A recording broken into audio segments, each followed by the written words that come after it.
Thank you all for attending. I am very, very excited to start this series. Like Kenzie said, there is going to be one every week, every Tuesday at 2 p.m. Central Time. So make sure you sign up for the ones down the road. I'm very excited to talk about this subject today, especially with all the craziness going on in the world right now. Cybersecurity is extremely, extremely important. And so we're going to learn about antivirus, about other tools that you can use to secure your organization. But we're going to get rid of some myths of saying that antivirus is enough, because it clearly is not. But first, before we start anything, I do want to start it off with the first poll. And is, have you or anyone you know been a victim of a ransomware attack?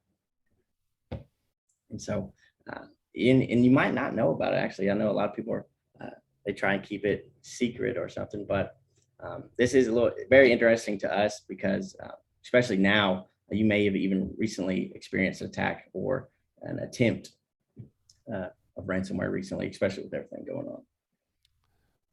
Well, that hits our 20%. So yeah. I'll see, there's 3.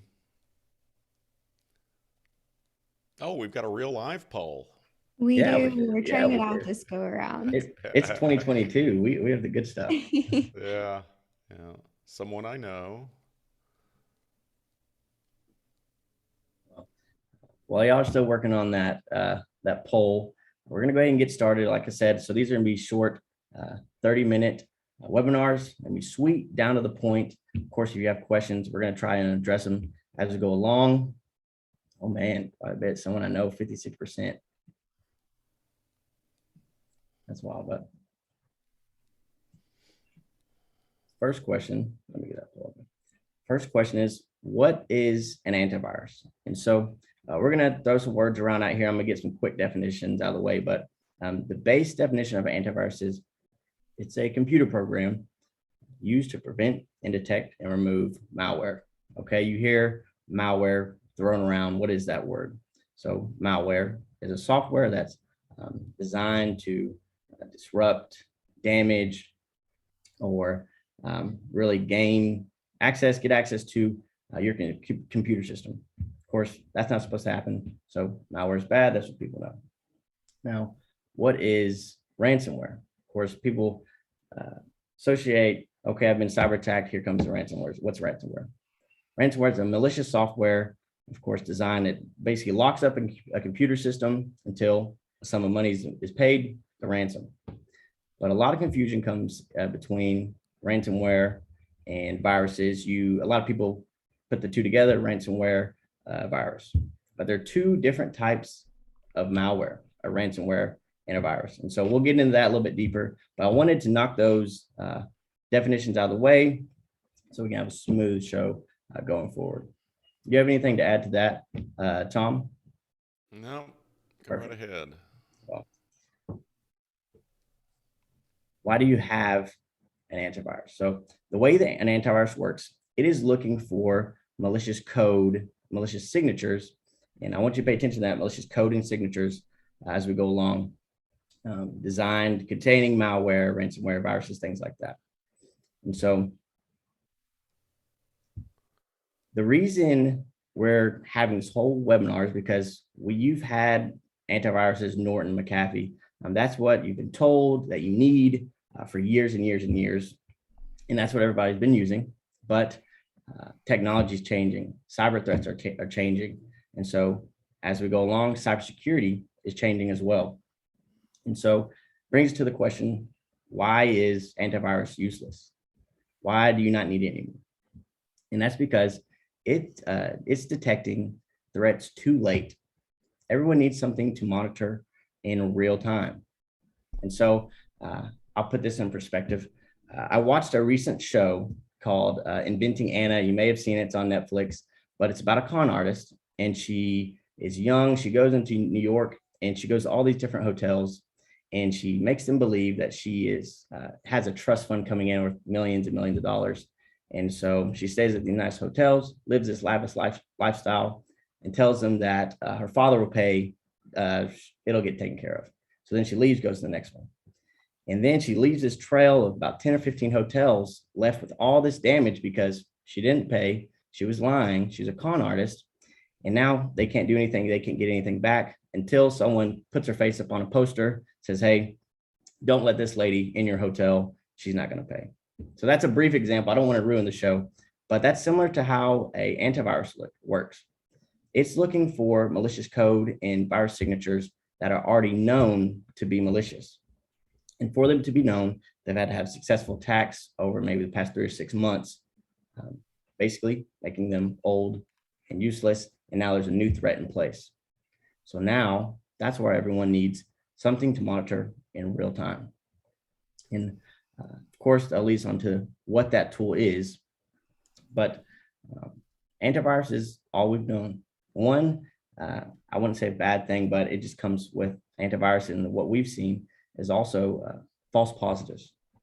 So of course, you understand how the antivirus works.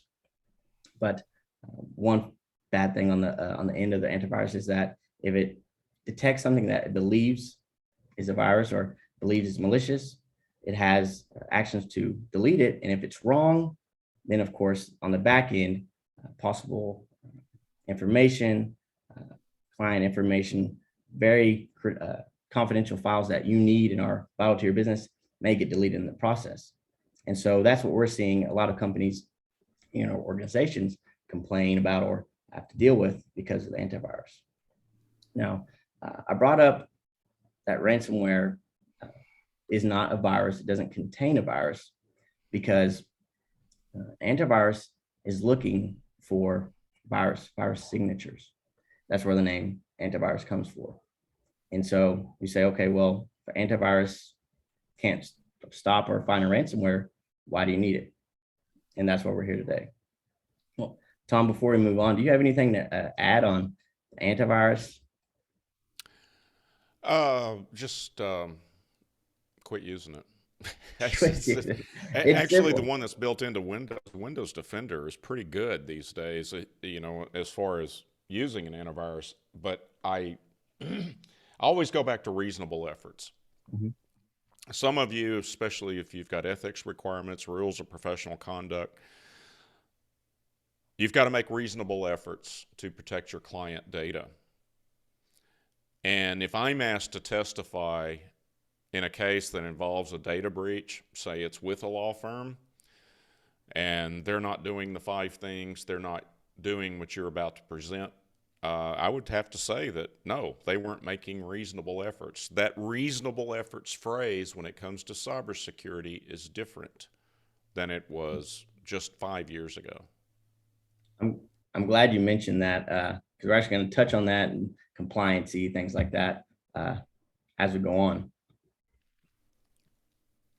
The next thing is, so you don't need an antivirus. What do you need? Thing that what everyone in cybersecurity is talking about and what all organizations are moving towards, and even we'll talk about this in a little bit, insurance companies, they're requiring this as well, and that is an EDR. So what does EDR stand for? EDR is endpoint detection and response. You may have heard it called endpoint threat detection and response, or MEDR, managed endpoint detection and response. But why should you have it? So like I said, antivirus, looking for threats 3 to 6 months old, you need something to monitor in real time. And so that's where the EDR comes in. The EDR doesn't look for malicious code or signatures. What makes it different is that it is behavior-based. It's looking for malicious behavior or activity, anomalous activity that shouldn't be happening. And just for example, when you open a Word document, there's specific activity that's supposed to happen every single time. And so if you get an email with a Word document attached, you click on that. And of course, a specific activity is supposed to happen. But when you click on it, it may try and create a folder in the background, or maybe access a folder in the background. Well, of course, that's not supposed to happen. What the EDR does, it analyzes that activity. It detects it, of course, in real time using AI, machine learning. And what it does, it'll analyze that threat If it is a threat, it has the ability to kill it and get rid of it. Make sure it doesn't spread to any other devices within your network, your server, anything like that. But also make sure it doesn't happen again, and make sure no other further damage has occurred. But one big thing about EDR is that it does not rely on virus signatures. Like I said, it's looking for that behavior. Ransomware does not contain a virus. Well, the way the EDR works, and why, if everyone simply had an EDR now, you may not be hearing about cybersecurity as much. Of course, with everything going on in the world, of course, cyber war going on, you're definitely going to hear about cyber threats and cyber attacks and ransomware and all these different things going on. But if you have the proper tools in place to keep up with the changing, ever-changing cyber threats, then I can guarantee you can sleep a little bit better at night. I don't know how well Tom is sleeping at night. I know he's keeping up with all the different cyber threats and what's going on with the war, but as long as needles. Yeah, needles. But EDR is basically cybersecurity of the future. Antivirus, it's old, it worked, and of course it still has its perks here and there, but everyone is needing an EDR.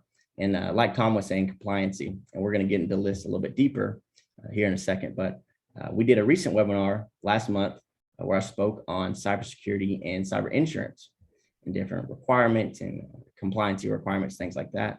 And we are seeing a lot of cyber insurance policies, cyber policies require different cybersecurity tools such as an EDR.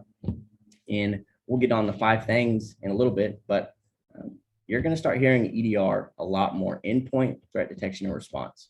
And you're going to be possibly required to have these tools in place down the road, if not in the next 6 months, in the next year.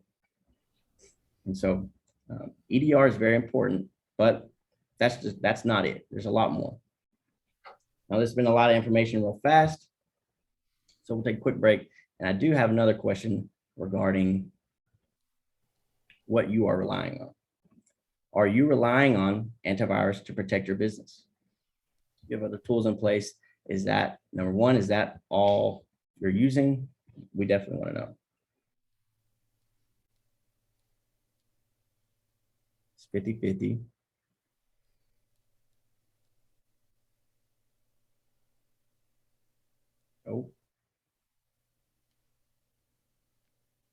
Oh, interesting. Very interesting. Well, now I want to know what the no's are using. Yeah, I know, right? I'm interested in throw it up in chat if you're using an alternative to antivirus. I'm curious to know that. Mm-hmm. And I know that everybody's got spam filters and firewalls and other things, but I'm just curious to know, what is the endpoint detection technology? Because you got to have endpoint detection, even if you're all in the cloud, you got virtual desktops. Probably you don't, but if you do, those things don't go away just because you're in the cloud. There's a good one. Subscribe to IronTech Security. Thank you very much. Yep. That's funny. Yeah, that's great. Thanks for the plug, Bruce. Checks in the mail. That's good. Well, Michael's saying he keeps a separate copy off-site always.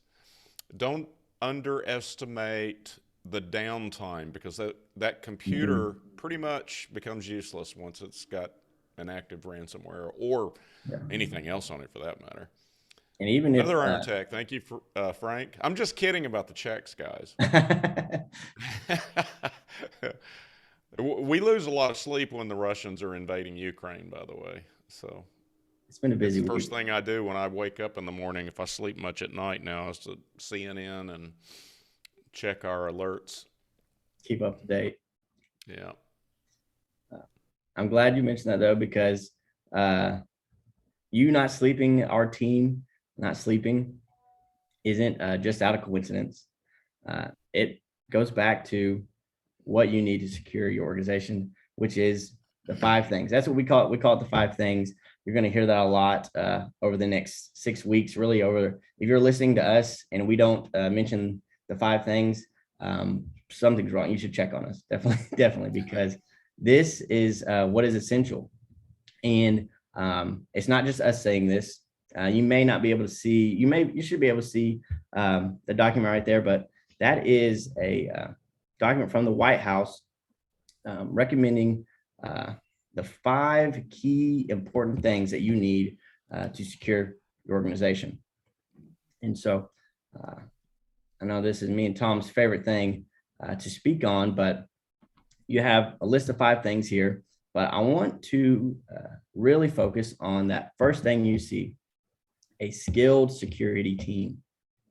That is number 1, because if you have a skilled security team in place, 2, 3, 4, 5, the rest right below, they all come with that skilled security team. That's what you should expect from them, and that's what they should give you.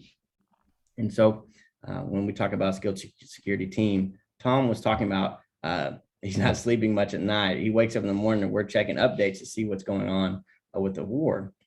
And that's because our skilled security team here at IronTech, we have to keep, it's our day-to-day 24/7. We have to keep up with different threats that are going on in the world, where the threats are coming from.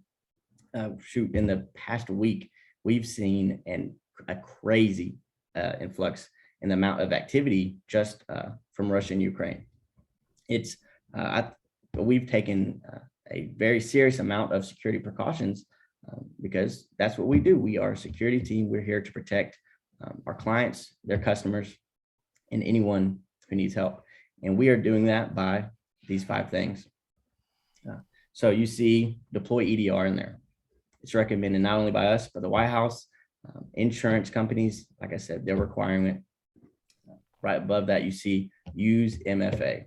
So what is MFA? You've probably heard of it, multi-factor authentication, 2-factor authentication. But it is extremely, extremely important in today's time.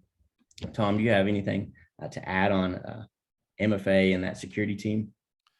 Well, at the risk of ruining the next slides, I just want to simply say that the thing that Ann is pointing out here that's very clever, I think, in her recommendation, and remember, this is an open letter to business people, because the government can only do so many things.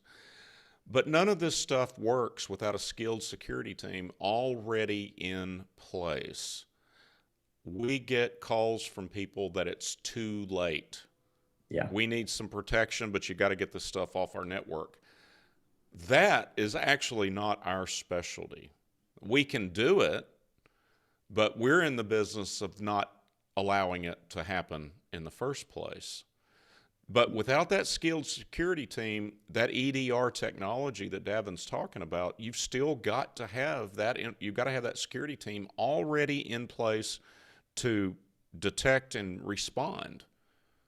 Because the best technical controls still need human oversight and human involvement, because the threats, especially when you're talking nation state, cyber warfare tools, which is what the world we live in now. It didn't start with this latest deal with Ukraine. It started 5 or 6 years ago.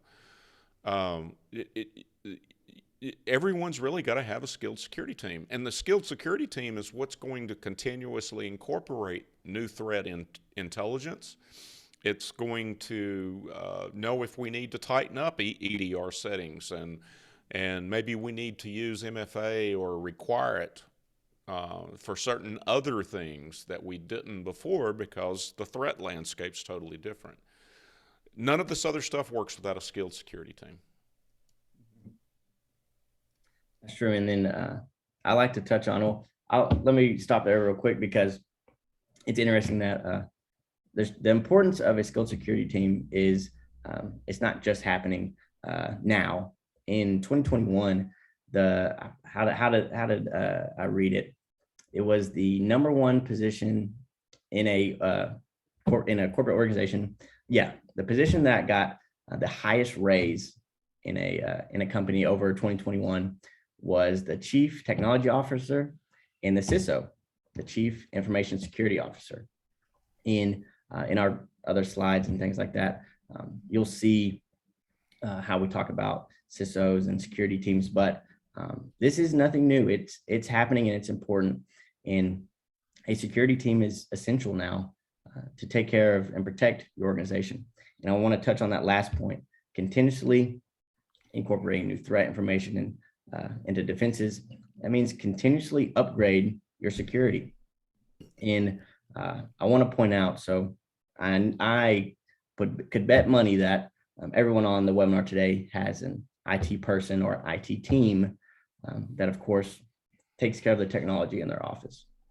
Well, the difference between IT and InfoSec is because they both work in the technology world, but they both have their specialties. Of course, IT keeps everything up and running, make sure everything runs smooth, you don't have any problems. But their number one focus is security. An information security team, their number one focus is making sure you have these 5 things and protecting you and your organization and your clients. That's their number one focus. And you have to do that. You have to have that because they're the ones that are continuously keeping up with the cyber threats, updating their cybersecurity, making sure you have the best of the best security in place, because security is not something to settle for less on. You shouldn't, save a buck on security down the road. No, security is important. You have to have it.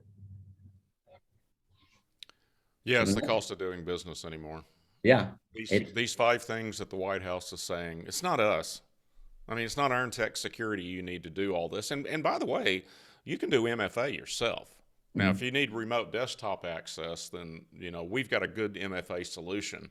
That does need to be paid for, but you can turn on MFA on your Amazon account, your Facebook account. Google. Storage encryption's built into all modern operating systems. That's something you can turn in, but what you can't do is respond and detect and investigate the things that just don't smell right, things that are just suspicious. Those have to be looked into. And relying on your IT team is putting them in a position that that's not their job. Mm-hmm. Their job is a day-to-day profitability, bottom line focused task. Just make it run. Fade into the background. Let me just be an accountant, or let me just be an attorney. I want to practice law. The skilled security team, security is job one. We understand when a hit has to be taken on productivity. We're looking at the long-term health of the organization, because a serious cyber breach, for probably everyone on this webinar, could potentially and statistically will put you out of business. And that's not IT's job. It would be like if you need, say you need a quadruple bypass, heart surgery, and your buddy's a neurosurgeon, and you really like him and he's really smart. He's a good guy. Are you going to go to him for heart surgery? I mean, I know they won't take it, but it really is 2 completely different things. Yes. And that brings us to the next question. Next poll, the last poll, I promise. Are you using a skilled security team? We saw a few people. Well, we already know the IronTech people. Yeah. They have a skilled security team. So. And it's okay if you do it yourself. These are not embarrassing. We're not going to take these and spread them out target you with emails and stuff like that. So one thing I am curious about, so of course, this is episode 1. So I would be curious to ask these same questions in episode 6 and maybe see how the answers change. Maybe down the road, you see some no's turn to yeses, things like that. So this information is important to us and it does help us, but it's very interesting to see. So 27% is doing it themselves. I actually added that to the main webinars. I don't know how many people on here have seen one of the CLEs or continuing education webinars, but what Ann is saying in the White House letter is it's no longer do it yourself. Arguably, if it ever was, but it is definitely not now. Yeah. So just word to the wise, the true leaders, the true business leaders, the visionary leaders,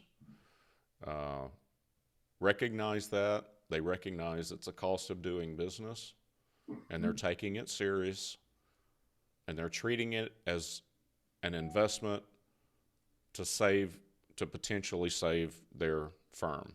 Yeah, and the longevity of the firm, make sure it lasts. Yeah, and it's not that expensive. So I mean to do it right. Okay, all right.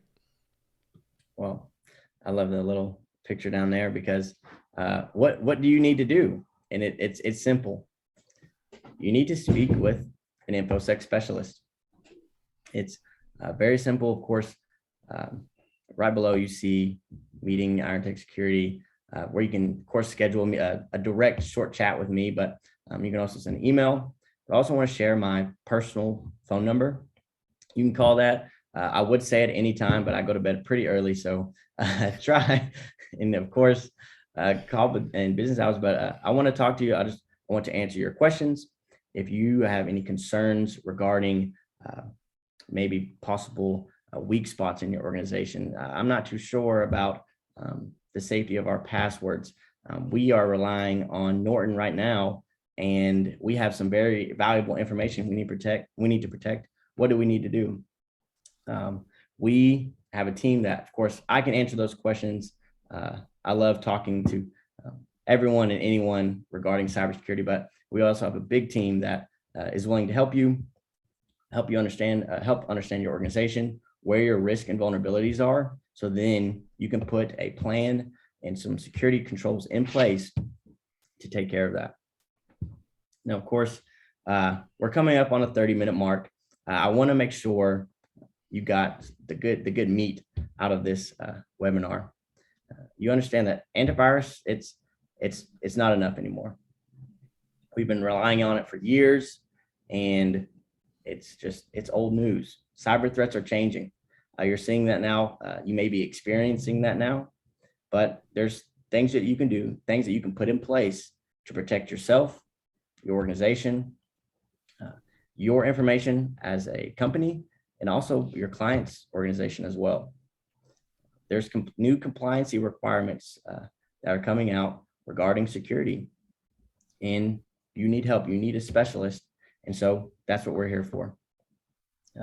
This is just the first episode. Of course, talked about antivirus. You learned about EDR, but in the next 6 weeks, or next 5 weeks now, we'll have different topics. Password manager. We'll dive a little bit deeper into the 5 things.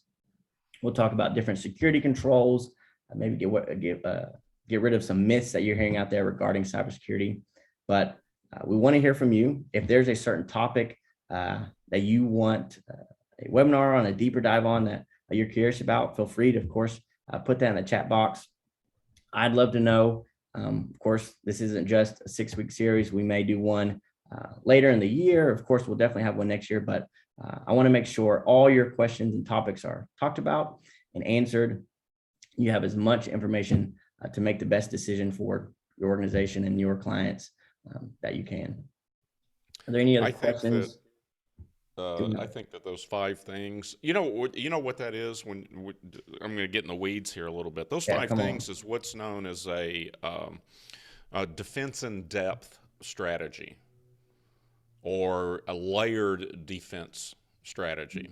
And what it means is and for all of our clients, we've either put in place, or they have in place, multiple layers of defense. Spam filter catches a lot of the phishing emails with the ransomware, but it's not 100%.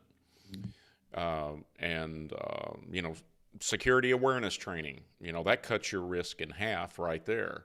Yeah. And so the more layers that we can add practically and realistically, because no one has all the layers. You would think as a security company, we would have all the layers, but even we don't. There's always more. It becomes a risk and reward, right? What's the likelihood that this other layer is actually going to stop an attack in our environment? And if it's past the 5 nines, it's 0.00001%. Well, it's up for discussion. We may not need it. It's all about risk and the risk, analyzing and understanding and accepting a risk. Now, I'm here to say if you don't have the 5 things or the 4 things, if you don't need multi-factor, if you don't have it, your risk is way too high. It's unacceptable. It's not reasonable efforts. But what Davin's specialty is, and that meeting.irontechsecurity.com, that's also, Kinsey put a link in the chat box, all that is about is just get you on the calendar, and Davin can quickly tell you what you need. It's not going to take a lot of time. Now, for the larger organizations out there and you've got other decision makers involved, we may want to take you down an assessment and do it formal and document your vulnerabilities and all of those things. But really and truly, it's an easy, painless thing, because if you don't have the 5 things, we know you need them. I mean, that's it. That's and it's simple. not just the White House. It's not just IronTech. We've been doing this for years. The White House just came out with that less than a year ago, about 8 months ago, I think. But that's what we've been doing for years. It's best practices inside the industry, using best of breed, both technical controls and administrative controls. So I encourage you to at least reach out and say hi to Davin. He's a good guy. So I appreciate that, man. I've had a good introduction, a good closing. I keep some good friends around me. That's for sure. Got a lot of fans. Yeah. I appreciate everyone hopping on today. Like I said, hope you got some good information. Next week, tune in Tuesday, 2:00. You'll see the links everywhere. We'll make sure we reach out to you. I appreciate you attending, and I'll speak to you next week.